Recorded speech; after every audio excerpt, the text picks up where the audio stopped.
I knew one thing. Sam might have resigned, but Mark Stanton was about to lose everything. I'll never forget the night my husband Sam came home, looking completely broken. Shoulders slumped, eyes empty, his fingers shaking as he loosened his tie. He just sat on the edge of the couch, the weight of the world on his back, and finally whispered. He called me worthless. He was Mark Stanton, CEO of Stanton Logistics. Sam had worked for him for 8 years, never complaining, always going above and beyond.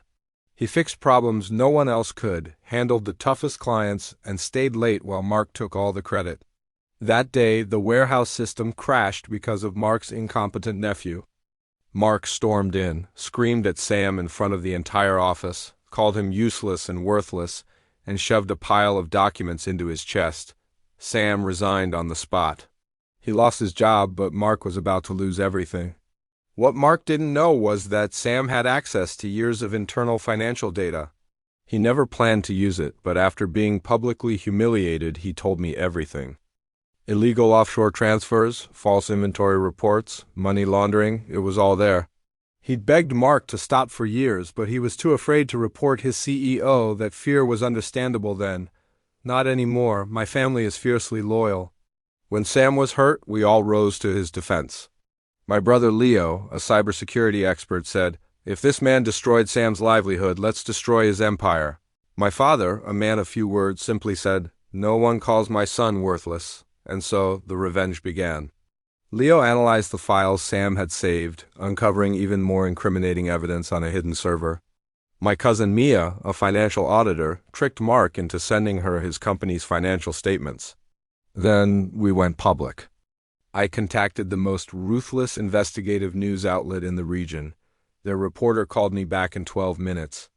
"This," he said, "is explosive." 2 weeks later, the story broke.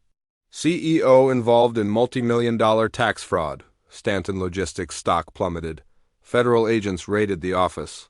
Mark's accounts were frozen, and his wife filed for divorce the same day. He went from a strutting king to a disgraced man in sweatpants yelling at reporters on his porch.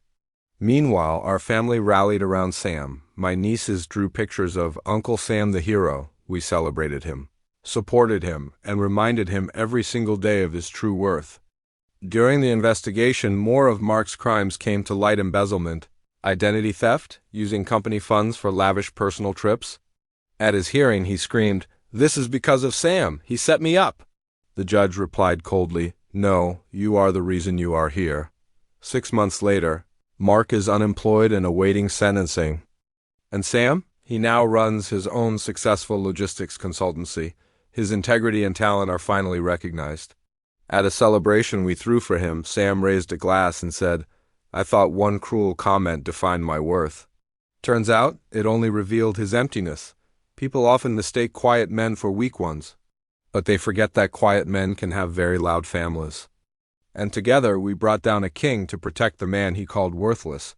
Thanks for watching, and don't forget to follow for more stories like this.